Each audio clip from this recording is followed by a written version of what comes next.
नमस्ते, चॅनलमध्ये सर्वांचे मनापासून स्वागत आहे। बाहेर खूप थंडी पडलेली आहे आणि थंडीमध्ये गाजर खूप छान भेटतात। त्यामुळे मी काय करणार आहे हे तुम्हाला कळलंच असेल। चला तर मग आपण सुरुवात करूया।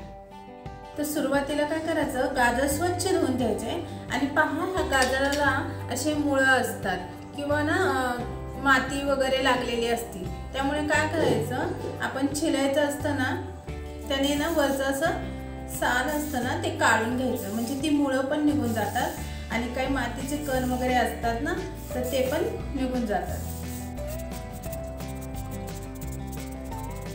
आणि थंडीत कशी अशी लाल गाजरं मिळतात, इतर वेळी आपल्याला ना अशी लाल गाजरं मिळत नाहीत, अशी नारंगी कलरची मिळतात। मग ती पुलावला वगैरे बरी पडतात, पण हलवा म्हटलं की अशी लाल गाजरं असली कीच बरी पडतात।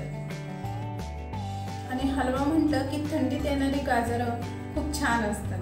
त्यामुळे थंडीमध्ये मी आवर्जून हलवा माझ्या घरी 3-4 वेळा तर नक्कीच होतो। आणि आता मला असं वाटतं की मी YouTube फॅमिलीला पण शेअर करावा, म्हणून मी आज गाजराचा हलवा करत आहे।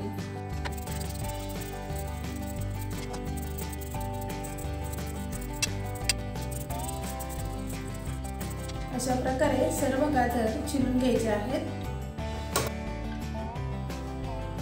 तर गाजर चिरून झालेले आहेत। आता काय करायचं, गाजराचे असे 2 भाग करून घ्यायचे आणि मग किसणीच्या साहाय्याने गाजर किसून घ्यायचं आहे।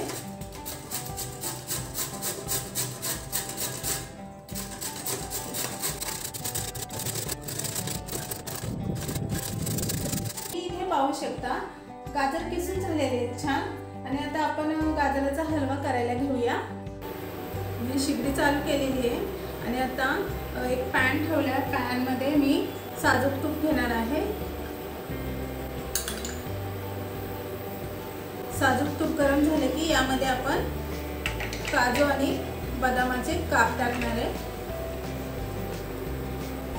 तुपामध्ये छान काजूचा रंग थोडा बदलला की मग काजू काढून घ्यायचे आहेत। तर रंग बदलायला लागलेला आहे, हलके असे तळून घ्यायचे। आता एका प्लेटमध्ये काढून घेऊया।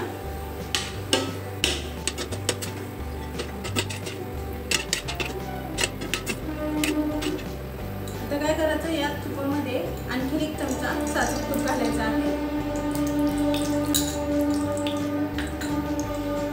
आणि आता किसून घेतलेले गाजर घालायचे।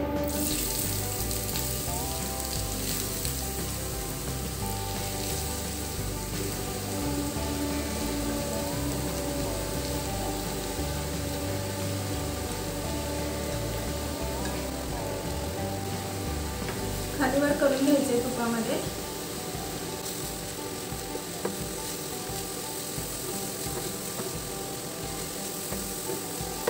गाजर तुपामध्ये छान खालीवर करून झालेला आहे। आता यामध्ये आपण काय करणार आहे, साखर आणि विलायची पावडर घालायची आहे। तर मी साखर दळून घेतली ना, त्यामध्येच विलायची पावडर पण दळलेली आहे। 1 वाटी साखर घातलेली आहे। आता मिक्स करून घ्यायचं आहे पुन्हा एकदा।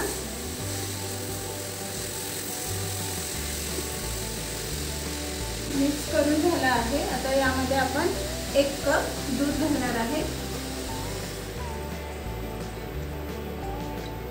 आता काय करायचं, 5 मिनिटांसाठी झाकण ठेवायचं आहे। 5 मिनिटांमध्ये पॅनवरचं झाकण काढायचं आहे। हलवा एकदा खालीवर करून घ्यायचा आहे। बघा, यामधलं दूध आणि गाजराला सुटलेलं पाणी आटत चाललेलं आहे। एकदा खालीवर करून झालं की यामध्ये आपण मावा घालायचा आहे। हा मावा मी घरीच केलेला आहे। माव्याची रेसिपी पण मी टाकलेली आहे, तुम्हाला हवे असेल तर तुम्ही नक्की पहा।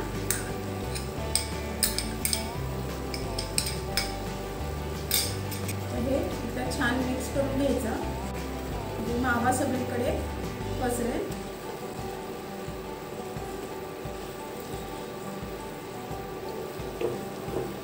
आणि मावा घातला ना हलव्यामध्ये की हलव्याला आणखी सुंदर चव येते।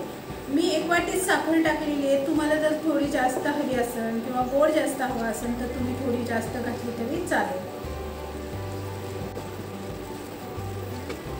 आता आता काय करायचं, यामध्ये काजू आणि बदाम तळून घेतलेले आहेत ना, ते घालायचे आहेत. थोडे घातलेत मी आणि थोडे वरती गार्निशिंगसाठी ठेवलेले आहेत.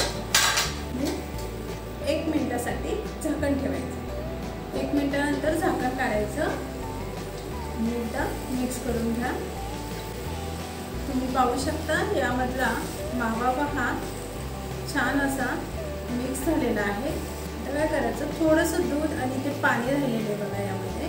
तर ते दूध जे आहे ना, आता हे सगळं दूध आहे ना सुकण्यासाठी थोडंसं आपल्याला असं करून ठेवायचं, म्हणजे पूर्ण तुम्ही पाहू शकता इथे गाजरामध्ये दूध घातलेलं पूर्ण आटत आलेलं आहे. आणि आता फायनली आपलं गाजर हलवा तयार झाला आहे. आता एका बाउलमध्ये हलवा काढून घेऊया. हलवा पाहिला ना की तोंडाला पाणी सुटतं बघा. आणि ते पण थंडीच्या दिवसात असं गरम गरम हलवा खाल्ला तर खूपच मजा येते. मला आवडतो ना हलवा, कमेंट्समध्ये सांगा. तर यावर काजू आणि बदामाचे काप घालायचे. तुम्हाला ही रेसिपी आवडली असेल तर चॅनलला सबस्क्राईब, लाईक, शेअर करायला विसरू नका. रेसिपी पाहिल्याबद्दल सगळ्यांचे धन्यवाद.